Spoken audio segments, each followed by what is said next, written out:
We were somewhere around Barstow, on the edge of the desert, when the drugs began to take hold. You're either in or you're out. Right now. I want to gamble.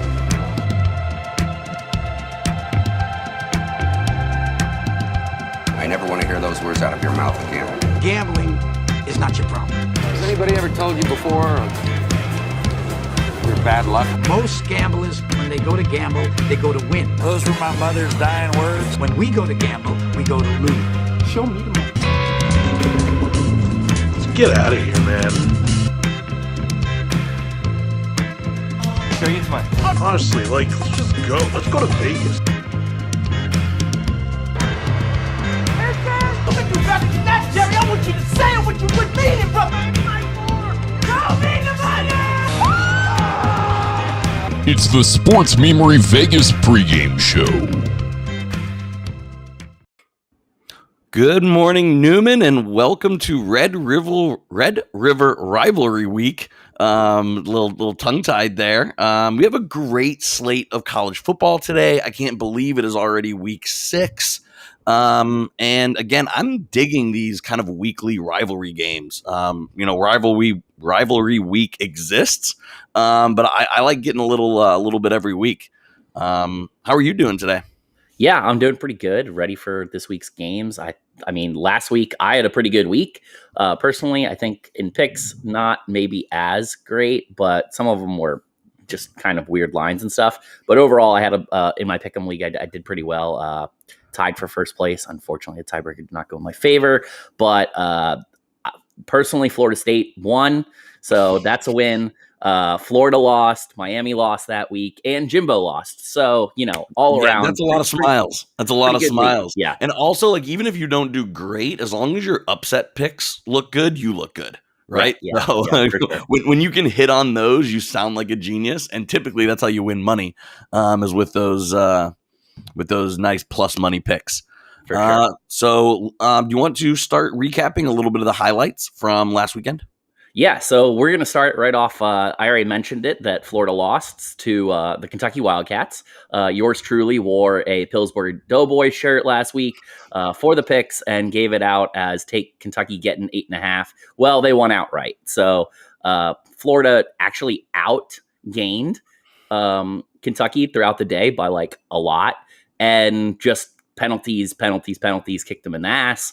They had a punt or a field goal blocked, return for a touchdown, and Kentucky wins. So when I told my Florida friends that they should not take Kentucky lightly, I was not kidding. Yeah, no, I hate that we're living in a world where Kentucky is good at football. I don't like Kentucky to be good at anything, hence me wearing my Indiana stuff. But yeah, Kentucky is real. I think you said before this, Kentucky's the second best team in the SEC East. That's the world we're living in. That is the world we're living in right now.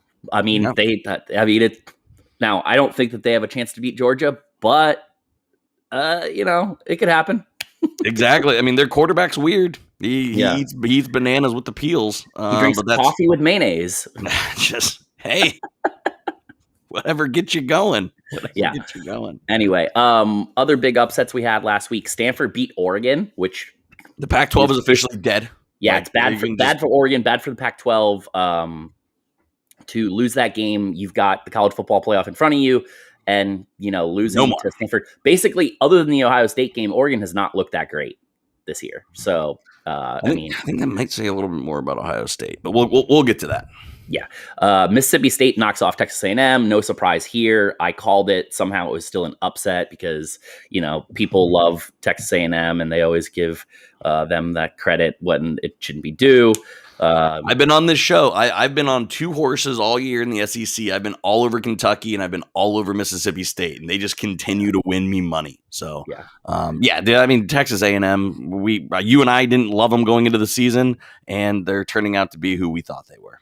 Right. Especially with Zach Calzada at quarterback instead of Haynes King. That's, not good for them. Hawaii takes care of Fresno State. That's a little bit of a surprise to me. Fresno State, I thought, was a pretty good team. That also cost me my win in the pick'em there. I love Kalen DeBauer. He was the previous offensive coordinator at Indiana. I thought he was an up-and-coming coach. That shocked me as well. I was hoping Fresno State could put on a nice season because I love Coach DeBauer. I mean, they are having a pretty decent season. They've played some really good competition. They've already beaten teams like UCLA and stuff. So that's a letdown game for them for sure. So, this is what you get sometimes when you have, 18, 19, 20, 21, 22-year-old kids playing games. There's inconsistencies in those performances. Yeah. And then Arizona State basically pulls away from UCLA. They also won last night. So Arizona State looks like they may be the class of the Pac-12 South at this point. Woof, though. I mean, just that sentence alone is cringy as shit. I mean, Herm Edwards is a really good coach. They've got good coordinators there, and they've got maybe the best quarterback in the conference in Jaden Daniels there. So that's probably a key element for that. So how about some of the other big game results that we had last week? Now, these aren't necessarily upsets, but Bama and Georgia pretty much dominated Ole Miss and Arkansas. You mentioned to me before that it wasn't fair to say that Bama dominated Ole Miss. Did you see the score before garbage time? I know. I just have a soft spot for Matt Corral, and Lane Kiffin's a hilarious storyline. So I don't know. Ole Miss is the gift that keeps giving. So I just didn't want to do No, listen, I'm on the Lane train. I took both of these teams getting the points because I thought that they would be able to keep it close. They could not. Honestly, we're finding out this is Bama and Georgia's year, right? Well, everyone else is fighting for third place. I did pick Georgia to win it all, so I'm not super upset about that. But Georgia's defense has been absolutely ridiculous. Their entire defense, like both first string, second string, whatever, and any defense that has ever been on the field for them this year, has allowed one touchdown. We're entering week 6. A wild stat. That's entering absolutely bananas. Also, it was not their starters. It was definitely their backups. So they've allowed one touchdown. Yeah. Speaking of other good defenses, Cincinnati pretty much takes care of Notre Dame here. They also already rolled last night, giving 29 points to Temple, and they beat them like 58-3 or something. So Cincinnati's not messing around. They're taking this seriously. They want to. They still won't get into the college football playoff. They still won't. I mean, with Oregon's loss, do you think that the Big 12 title is going to be coming from an undefeated team? Because if it doesn't, then you're looking at Bama, Georgia, who in Cincinnati, as far as I'm concerned, like possibility here. Maybe a Big Ten team gets in there, but still, Cincinnati looks pretty good. And if Ohio State runs the table in the Big Ten, they'll get in. A one-loss Ohio State gets in over Cincinnati. Maybe we will see. I don't know if they will run the table. How about that? Oklahoma State takes care of Baylor. I hate that you make me talk Big 12. I mean, these are interesting teams, like especially they're both ranked, so that's why we have to do it. But I mean. Baylor's defense had looked better. It looked like this is a game that could be, a little bit close, but no, it was not. Oklahoma State pulls away. Auburn comes back against LSU. LSU had a big lead in that game. This is another one of those that cost me. I thought, LSU in Baton Rouge at night would be the pick there. And Bo Nix kind of just in the second half turns into, I don't know, Houdini back there. Did you see the play? Yeah, I did. That was incredible. I've been down on Bo Nix all year, but man, he kind of shut me up last week. He just ran around like there's a clip from way back in the day of like Seneca Wallace. Seneca Wallace. That's kind of what it looked like, right? It wasn't images of that, like. Yeah. And then Wake kind of squeaks one out over Louisville. Wake is the only undefeated team in the ACC that has a chance to like do anything here. So I hate we're living in a world where Wake Forest is this good too. Like it breaks my brain a little bit. It breaks my brain. When I was in college, Wake Forest won the ACC one year. So there's that. All right. So let's get to this week's picks. Gosh, I can't wait. We'll start right there at the top. Red River rivalry. This game will be played on a neutral site. So no home team here. Oklahoma giving 3.5 points to Texas. Number 6 Oklahoma versus number 21 Texas. Your pick. Yeah, so I was hoping this line would be a little bit bigger since it is at the Cotton Bowl. But again, I'm just gonna follow betting trends. Like if I'm having a tough time picking, I'm going to the numbers. And Oklahoma has yet to win a game against the spread against an FBS team, and Texas is actually 4-1 against the spread. So I'm taking Texas to cover. I like OU to win and kind of win how they have been all year, unimpressingly. But yeah, I have Texas covering, OU winning. So Texas's biggest weakness is probably their defense. Oklahoma's defense is actually pretty sound. Their offensive line is the problem. Give me Lincoln Riley scheming up some points here. I do think this could be close, but I'm going to take Oklahoma to cover the 3.5. Trevor stated he's going to take Texas to cover with the points. Can't wait till we tell you you're wrong. Let's move into the Big Ten. Maryland, who was like kind of like getting a little bit of like sexy steam, only one loss at this point, Yeah. But they're not good. A bad loss to Iowa last week. Yeah. They didn't cover against Iowa. They're not going to cover against Ohio State. This game could easily be in the high 20s, low 30s, high 20s. I think Ohio State is getting into shape. I think they're going to be a really good team, and they cover here. Yeah, so I'm also in that boat with you. I think that Ohio State is a significantly better team. Their offense has looked better over the past several weeks, especially with CJ Stroud back at the helm. They have, the best wide receiver core in the country. So I'm going to take them to beat Maryland and cover the 21.5. Trevor likes Maryland with the points. Ugh, Trevor, you're going to regret that one, bud. Yeah. Let's get to the next Steeler quarterback, Matt Corral. I love everything Ole Miss. I think they cover at the Grove. I've been against Arkansas. Arkansas has cost me money because I've bet against them almost all year, but I'm going to stay consistent and take Ole Miss with the points. Yeah, so Trevor is with you there on Ole Miss to cover. I'm on the other side of that. I like Arkansas getting the points. I think these teams are pretty close. The key here for both these teams is not letting last week's upset or losses to the way better teams in their conference there, Georgia and Alabama, to beat you twice, right? Or more than once. It's okay if you lose to a really dominant team, but you can't allow that to affect you moving forward. So for this Arkansas team, I still think that they are pretty good defensively, and they're pretty good in the trenches in general. So I like them to at least keep it close here. Ole Miss is going to have some success, but last time that these two teams played, I think Matt Corral threw 5 or 6 interceptions against Arkansas. So maybe he throws 1 or 2 to him here. I don't think he's thrown any yet, so he's due, and that'll keep it close. Don't you disparage my quarterback. Speaking of quarterbacks, Seneca Wallace, Bo Nix, hosting Georgia getting 15 points. Giving 15 points. Yeah, giving 15 points. I think Georgia's the real deal. You convinced me. I'm drinking your Georgia Gatorade, and I'm all over Georgia in this game. Dude, their defensive line is like it's like a Clemson style defensive line from back when they were winning national championships. Like possibly all these guys are first round draft picks. They're that good. They're loaded at 5 stars. There's so much depth. The key here for like that kid could keep it close for Auburn is if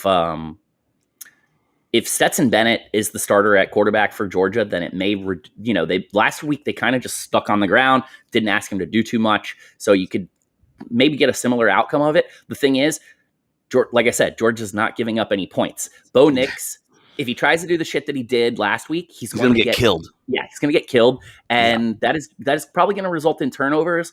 Georgia getting turnovers and short fields and running the ball, doing their thing. Can't give that good of a team easy points. I will happily give the 15 points there and take Georgia. Trevor is also taking Georgia to cover, so we're all in the same boat there.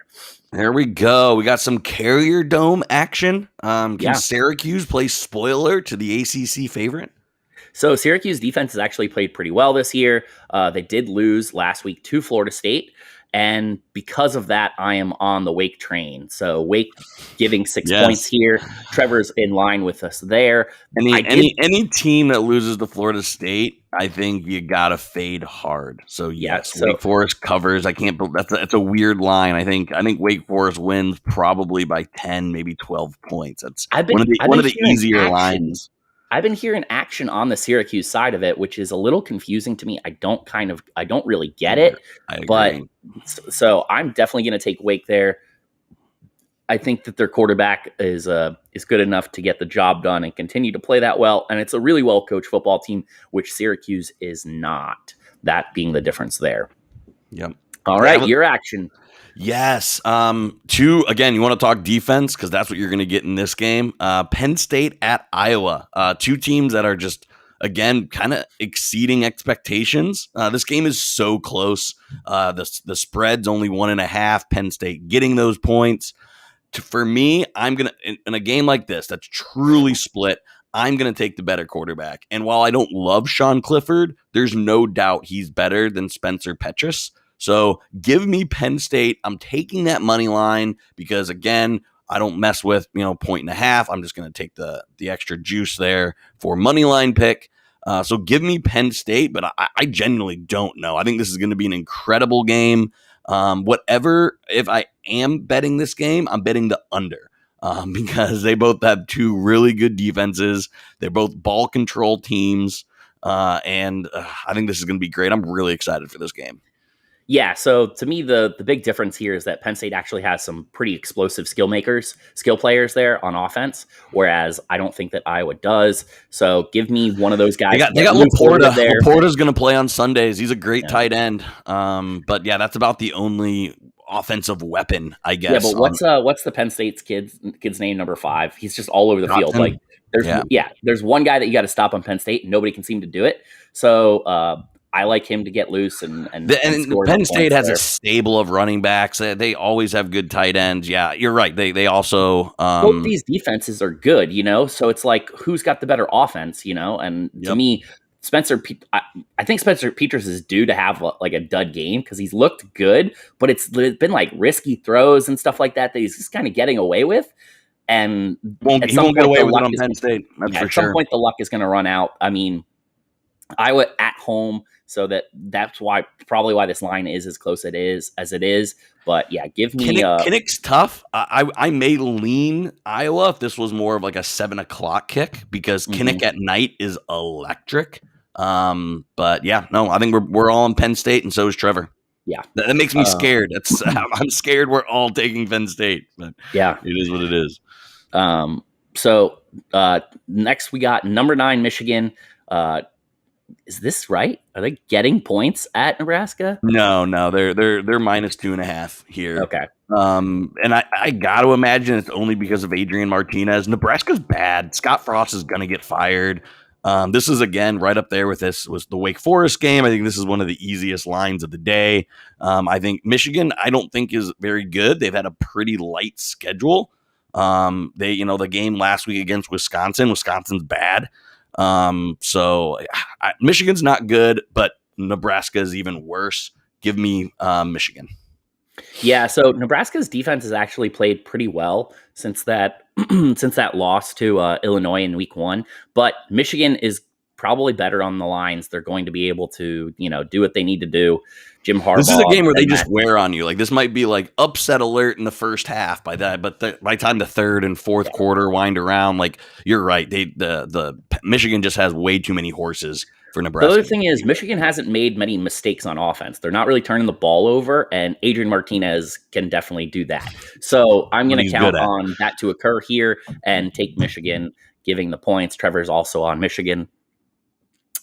Next, we've got a good old pick'em. This line's actually moved. I saw it where it was something like 1.5 in favor of what was that I got it earlier this week. Who do you like here? Yeah, I like again going into Blacksburg is really tough. I've been against Notre Dame all year. I don't like their quarterback situation. I'm curious. I wanted Virginia. Like I was expecting again money to turn towards Notre Dame, and we actually get Virginia Tech at plus money. That hasn't happened. But yeah, I'm taking an unranked Virginia Tech, and it's not really my upset pick because it's not really an upset, but I'm calling it is because I can. Yeah, so earlier in the week, I had Virginia Tech getting a point, which might as well be a pick'em, and now it is. But like you said, Virginia Tech at home, Notre Dame's coming off a loss to Cincinnati. Where they did not look good. But the thing is, Virginia Tech does this where Fuente is a pretty good game planner. So I think that they will have a good game plan here against Notre Dame. It is very likely that Drew Pine is the quarterback for Notre Dame this week. They've not looked good at all in any of their games, even their wins, despite being, they're suffering their first loss at the hands of Cincinnati last week.